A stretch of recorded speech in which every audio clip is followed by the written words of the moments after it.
Welcome to the IO Nebo podcast. I'm your number one host, Bella. Hi guys, listen to the Iron Nibble Tech podcast. And today we talk about online communication. I'm here with a very, very nice lady called Riva and a very, very beautiful, handsome, good-looking Sammy B. How are you guys doing? Fine, by God's grace. Same. Great. Nice to hear your beautiful voices. You know, throughout human history, the way in which we communicate has gradually changed. We started using body languages, with our words, writing letters. Then came about instant messaging, emails. And there was this nice chap called Ray Tomlinson who wrote a computer program back in 1971, which sends message, and eventually that evolved into we getting chat rooms and communication. I think you guys can relate to Yahoo chat rooms and Hotmail chat rooms and all of that growing up. And now it's easy using WhatsApp. I never used Yahoo chat rooms. What? Are you serious? You never used Yahoo chat room? Never. It was the ish. Oh, interesting. Now it's easy for you. You use WhatsApp. Those times we used to walk a long way to the cafe just to say hello to somebody. Somebody said she's a baby. I don't think she's a baby. She's a grown woman. Sammy B, there's this concept called online communication. Can either of you tell me a bit more about the concept? Because you guys are here are the ones with the programming things. Okay, what specifically about online communication? The basic concept.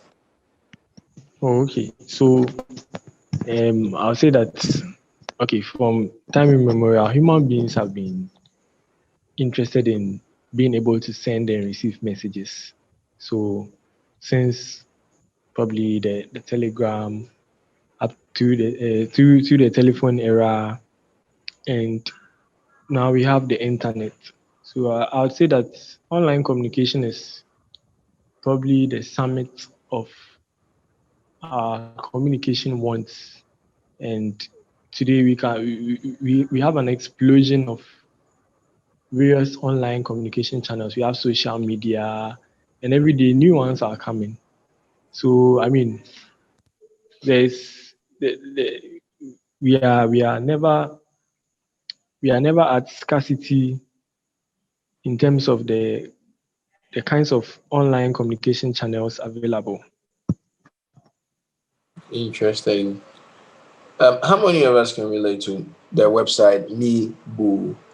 Meeboo used to have, if you wanted to have Yahoo and then Hotmail all together running, and you didn't have the app or application downloading your computer, you can just go online and use Meeboo back then. And it was a great way to communicate then. Riva, Yeah. so maybe you can relate to Meeboo. Yeah, I think I've heard of it before, but I think it was in China, right? Yeah. Yeah. So I saw it once in a chat, but and I learned that it was really popular. But I think for us in the other side of the world, we were familiar with Yahoo Messenger and MSN and the likes. So yeah. This is just for the young ones we grew up with, the young ones now. Back then, if you have to send a message, you would have to walk to someone and tell the message to the person. The person has to walk another whole day and tell another person. And that's how we used to communicate back then. We used drums. The king used drums to communicate with his people. And now that the world has evolved into an internet age, now let's talk about the current state of communication. Okay, is the world getting bigger because of online communication or smaller? Riva, tell me something about it. Oh, I can't really say much about whether the world is getting, well, it's really pouring, Gil. I can't really say whether the world is getting bigger or smaller with communication, because with the advancements of technology, person to person communication has become very scarce. People hardly say, okay, let's sit down and talk face to face. But communication online, people say anything, anything, anything you want to say to somebody, you can say it online. Anything you have to say to the world, even if you're not saying it to a specific person, you can say it online. And you rarely get what's the word? Uh, Talked down for speaking your mind because of the structure of what online communication is now. Okay, so I'll ask you a question. Riva, would you go on a date? Would you prefer a Zoom date or a date where you sit down and look at the person's eyes? Physical date, definitely. Definitely a physical date. So maybe. Yeah. So I mean, physical dates is preferred, but in times like this, like now where we have COVID-19, I think a Zoom date won't be bad. But I mean, physical is the priority. Now, that's a diverse opinion I wanted to hear. Talking about dates, let's now talk about social media platform and other communication channels. Let's talk about Facebook, Twitter, Instagram, Snapchat, you name them. You know, which one do you prefer? Snapchat, Instagram, Twitter?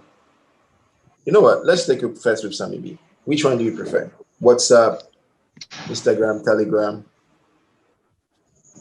Okay. I'm usually on WhatsApp, Telegram, because I usually use the instant messaging, um, and I think and Facebook too. Yeah, and then occasionally Instagram, but not too often. Yeah. So those are my favorites: the instant messaging, WhatsApp, Telegram. Riva, Uh, Instagram, okay, from top to bottom, Twitter, WhatsApp, and then Instagram. why those social media platforms anyways? Why do you guys choose that? Um, Twitter because it's fun. They're very crazy people on Twitter, and like if you just want to laugh, if you just want to have a laugh for the day, open your Twitter accounts and just scroll through people's tweets for the day. Um, and it's easier to connect to people through Twitter because you start the connection on a more casual note. On Instagram, it's a bit more formal because a lot of businesses are there and people look sort of perfect on Instagram. So I'm only on Instagram because I follow a lot of UX UI accounts where I look at inspiration for something I want to design or something like that. And then WhatsApp just to keep in touch with people. Interesting. It's communication has become more easy for people lately, but if you're online now, you realize whatever you were doing on your Android phone is being tracked on your Gmail. If you know your ways about, you know that every single thing you did on your phone is being backed up in your email. Same with iCloud, Samsung, all of that. Let's talk about privacy, right? Would you want everything you do on your phone being recorded or not? Sammy B, imagine the day you said, I love you to the girl, and she said no. Would you want that embarrassing information to be kept in your email? I'm not saying that happened anyways. Yeah, I think there's a lot of conversation going around the storage of our data, and I think that it's a very important conversation. Do I want Google to be tracking everything I'm doing, looking at all the websites I'm visiting? Maybe, probably not. But there's also you know, the much of the data they are taking, they are using it to train their artificial intelligence networks so that they can offer very tailored services to you. So sometimes, when you open Google search, you type something in what you've been chatting about or sometimes what you're even thinking about, you start typing and it opens up in Google search and you're able to find what you are looking for quickly. So I think that as far as to the extent that it helps you to do what, like, maybe it helps you to be productive, I'll say that okay, they can take as much as they want. But I mean, if they are just going to be using it to harass me and sell me things, like the way, you know, I, for Google, I don't really see that much. But I don't know, maybe I've not noticed it. But for Facebook, for instance, I can visit another site and I'll come back and then they will be spamming me with adverts on my Facebook page until like sometimes I'll deliberately just go to another website so that the adverts will change. So I mean, that one for me, I don't enjoy it. So it depends on how it's being used. And I think that maybe the conversation should be around how are they using it, because they are using it in very, very detailed ways that it's very difficult for us to just give a blank answer that okay, they should stop taking the data and they should stop what they are doing. And yeah, so yeah, that's what I'll say. It's So it's your information, complex. are your informations really private? Because everybody would want to have her privacy, her own privacy or his own privacy. And now here is the case: all the online communication platforms have your information. Is that fair? On 19 December 2018, Facebook's data sharing deal was exposed, and that was a big, big, big scandal. I mean, Yeah. think about, Hmm. would you want your information being sold for money? You gave them information, they're selling it. Riva, would you want your information to be sold? Definitely not.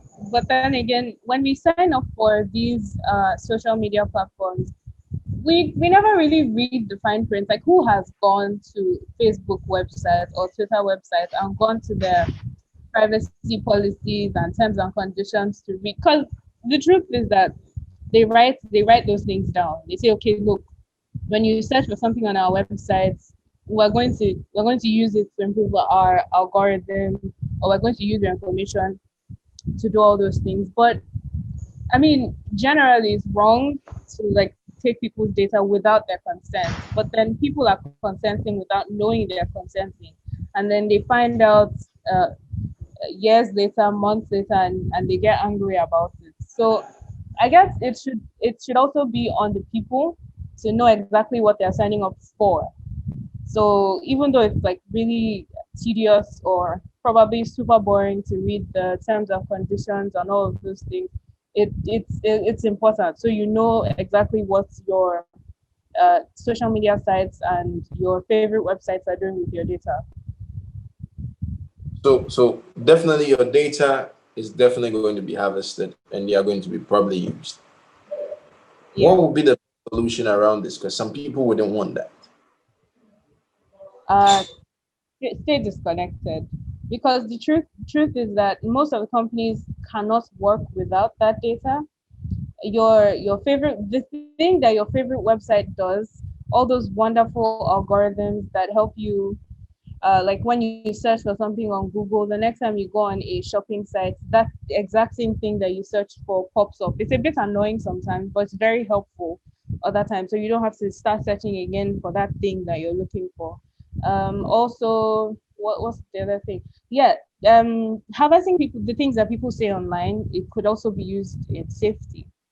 So when people say terrible things like they're trying to bomb somewhere, or they want to kill someone, it's also important to, even if you're not using that data at that point in time, if something bad happens, you know exactly where to look, how to get around solving crimes like that. Not that they do that in Africa, sure, but you know, for the people that are using it, yeah, it's safe. I must say something. Thanks to online communication, we are able to, or let's say Black Lives Matter became a movement. Thanks to online communication, there's a lot of things that have been good things that have been done. Okay. There's more awareness, there's more, so many things. But thanks to online communication, it's also easy to recruit an ISIS member. Am I right? Yeah. Good. So we need then, do you agree there's a need for a regulation? If you there's no if you regulate, what do you mean regulation? How do you want to regulate online communication?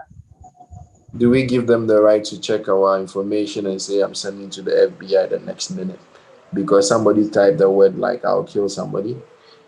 Practically, maybe somebody was just joking. Yeah, that's true. And well, from what I've read about, it doesn't really work like somebody is sitting down and monitoring your stuff. It's they search for particular keywords that are probably harmful, or they think or they believe are dangerous. And if they see if that word comes up in your social media, then that's when you become priority. They begin to watch you. Um, but yeah, like the social media has done so much good. Like in Nigeria now, there's a protest going on about SARS, Yeah. and without social media, the impact the impact that that protest has, or the momentum that protest has picked up in the past, and it's been crazy. The power of that protest is so strong. Today we brought out the governor of the state. He came out because of the protest, because of how wild it has become. And without social media, none of that would have been possible. It would have just been violence on the streets and people crying about it, but nobody really hearing about it. But with social media, it was very possible to reach a lot of other people. So it's always a give or take. Like if you take something from social media, you're also taking something from the people. And if you give too much, you're probably also giving too much to criminals. True. Nice contribution. I really appreciate that. Sammy B, you want to add something to that before I go on with the next question I have in my mind? I think River has said a lot. Yeah, so yeah, she's basically summed it up. So we can continue. In Ghana, we don't have SAS, so yeah, we are not Yeah, protesting. yeah, But we don't have SARS. Thankfully, That's all. thankfully, thank God, because those people are mad. They are mad. Yeah, They don't have anything else to say. it's very serious. It's very serious. well, it was true that I went online and I saw SAS, and it was kind of, well, what I saw was bizarre. But anyway, it happens. So we can never talk about online communications and not talk about the future. Me, I'm optimistic. I think in the next future, you'll be having some hologram standing in front of me chatting to me when I'm doing online video calls or something like that. What is the future for online communication, Sammy? Yeah. So I would say that like one of the key components in online communication, that's the internet, has already been invented. So now everything that's going to come after is basically engineering different ways to make effective communication on the internet. So we had um, voice over IP, and then Yeah. someone said, okay, let's take it a step further. Let's get video chats, and then we even now we have augmented reality. I mean, things like that. So the way I'm seeing it is we are just going to keep improving the user experience of online communication, where it's going to at least try to approach physical communication as much as possible. So you have holographic communication where it's like I'm talking to the person that I'm interacting with physically, but you are not there. So you see a 3D image, and you can even pass maybe digital stuff. Should I say stuff, or I mean you can pass certain things, because of um, augmented reality, virtual reality, you can be holding things in the digital space, and then you can pass them on. Like there's a lot. So I think that people are just going to basically and bring it closer to physical, um, traditional communication. Thank you, Sammy B. So, well, there was it was an online video I watched where they created a robot where it's like a gloves and it has a feeling touch. Like when you touch an object, you can really have a feel to it with the use of a VR and everything. So I'm looking at a point where you go on your date and he or she wears a gloves and is wearing a VR and it feels more like Yeah, you more, can give yourself a virtual hug. yeah, a virtual peg, a virtual kiss, a virtual rose. It can be more romantic. It Riva, will be very crazy. Riva, would you want to go on a date like that? Still For real? no, no, still no. Are you serious? I'm a face-to-face person, honest. I mean, it would be fun. So for that situation where I have a virtual glove that I can wear, so that would be just me fooling around with my friends. I would love to test that out with my friends because I just imagine it being so much fun. But not a date.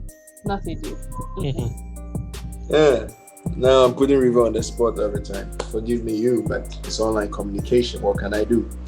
Anyways, may I remind our listeners that we have a giveaway opportunity at ionibs.com. Feel free to log on anytime you want. And follow us on Twitter, Instagram, and Facebook. Like, share, click on the notification button so that when there's a new episode, you can hook up with us anytime. Oh, and may I remind you, we are on Amazon Music, Spotify, Apple Podcasts, Google Podcasts. Today we talked about online communication, and our nips for the day was Riva and Samu B. It's been a nice time having you listening. I'm your number one host, and it's the Ionable Podcast. Catch you later.